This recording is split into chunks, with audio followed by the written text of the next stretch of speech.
Hello all. Today we will discuss different physical media used at the physical layer to transport bits from one machine to another machine. Various physical media can be used for actual data transmission at physical layer. Each one has its own niche in terms of bandwidth, delay, cost and years of installation and maintenance. Here are few terms which are very important to remember, that is the bit rate or data rate. Number of bits that are transmitted per second is called the data rate of the signal transmission.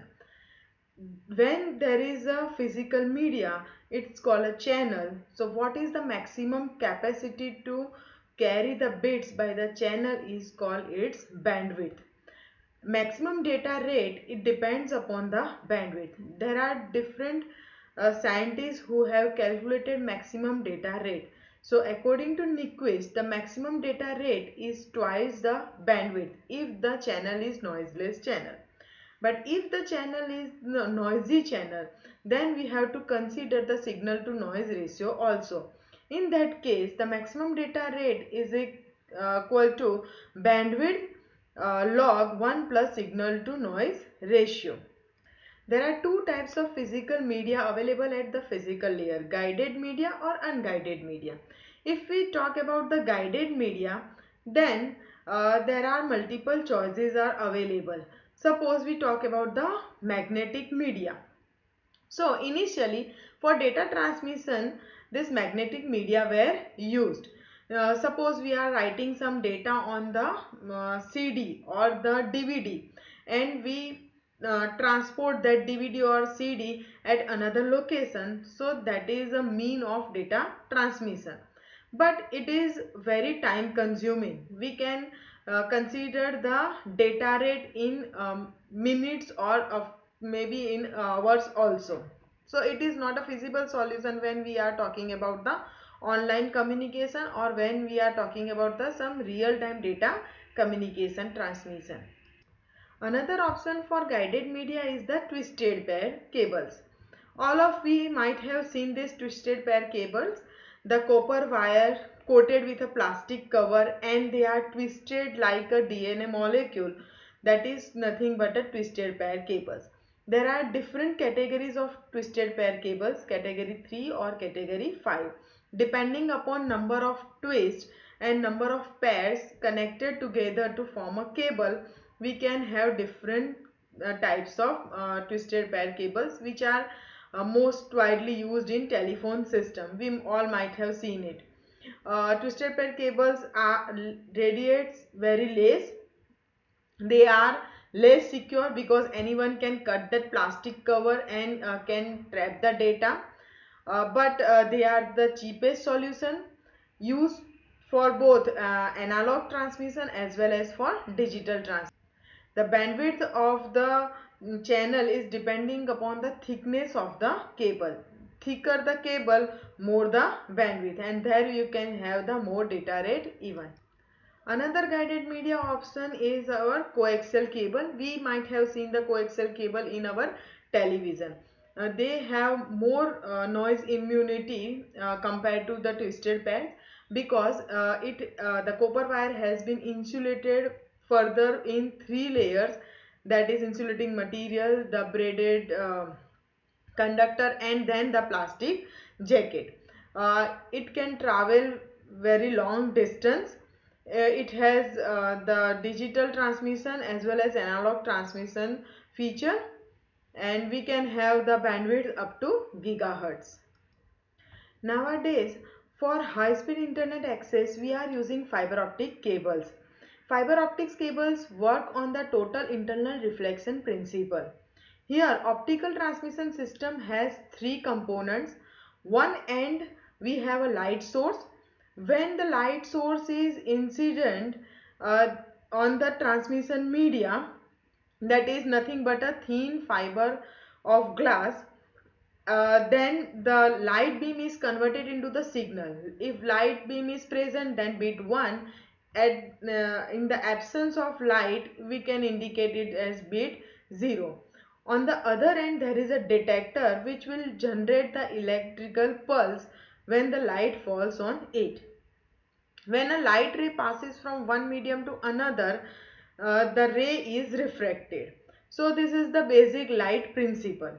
When the angle of incidence is above the critical value, the light is refracted back into the surface itself. So that is called as a total internal reflection principle. So light ray will just trap inside the fiber, and we can have the light transmitted from one end to another end. There are two types of fiber optics cables available in the market: multi-mode fiber and single mode fiber. So how the multi-mode fiber are generated? So if a fiber has got multiple rays bouncing back at different angles, they will form a multi-mode fiber. They are using the low cost light sources. Installation and the system cost is very low, and its bandwidth is very high. It can cover maximum of 2 km of distance. It is best suitable for constructing land. Similarly, single mode fiber, it's same as the multimode fiber, just the difference is here the ray is just one single ray. So it is very high cost light source, but it has got a very long distance communication, that is up to 100 kilometers without amplification. So it is best suitable for man and van. In the fiber optic cables, as a light source we can use LED or semiconductor laser. LED has the low data rate and the laser has got high data rate. And this multi-mode fibers are basically using the LEDs, while the single mode fibers are mostly using the laser as a input, light input source. Multi-mode fiber will cover short distance, but the single mode fiber will cover the long distance. That depends upon the light source they are using. Now let us discuss about the unguided media. It is nothing but the wireless transmission. First wireless network was formed at Hawaii Island for telephone communication as well as the data communication, where the users were separated by the Pacific Ocean and they wanted to communicate. So the wireless network was formed. Wireless communication basically carried out using the electromagnetic waves. When electrons move, they create electromagnetic waves and they propagate in the space. Now this waves has got some property as shown in the diagram. These waves are like sine waves. It has got frequency, wavelength, amplitude as a characteristics. So when the number of cycles per second increases, we can say the frequency increases. Frequency is nothing but the number of cycles per second. When the frequency increases, the wavelength decreases. Wavelength is nothing but the difference between two maxima or minima of this sine wave.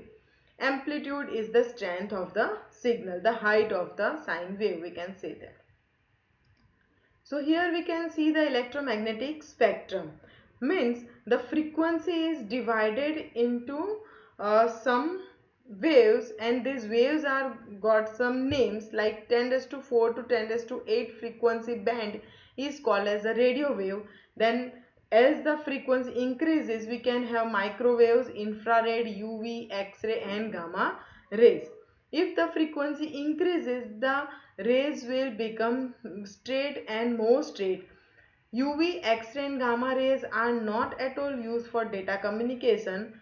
Only the radio wave, microwave, infrared ray, waves are useful for data communication. Let's discuss about the radio transmission. So radio waves are having very low frequency. Now when the frequency is less, means the wavelength is high. When the wavelength is more, the signal will travel long distance. So for long distance communications, radio waves are used. We all might have used these radio channels. where the radio transmission occurs. So that the waves are traveling in omnidirection, means we don't require antennas in line of sight to catch the radio signals.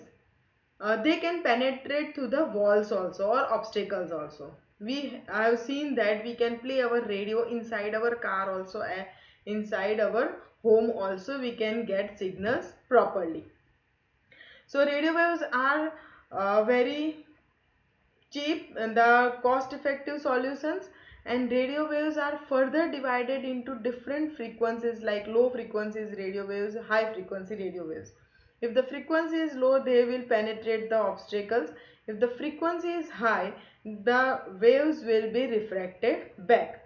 So for long communication we can use the low frequency, and for the short distance communication we can use the high frequency radio waves. More than the radio wave frequency, we can have the microwave frequency, that is up to 100 megahertz. So the waves will become straight line. When the waves are straight, they will not be able to penetrate the walls or obstacles. We have seen this microwave transmission in our television channel. So the television communication is carried out by microwaves, where we have seen that if there is a rain outside, we will get a fake signal. Means microwaves are disappear in the raindrops. They are relatively inexpensive, but as they travel in the straight line, we require antennas. Parabolic antennas are used, which we have to keep in line of sight to get the proper signal of microwave. Infrared signals have more high frequency. So again the frequency increases, the waves are more straight, thus they will travel short distance. For short distance communication we use infrared. We have seen our remote control car, our TV remote, AC remote, all are working on the infrared waves. So infrared waves cannot penetrate to the wall. We cannot control our neighbor's TV with our own TV remote.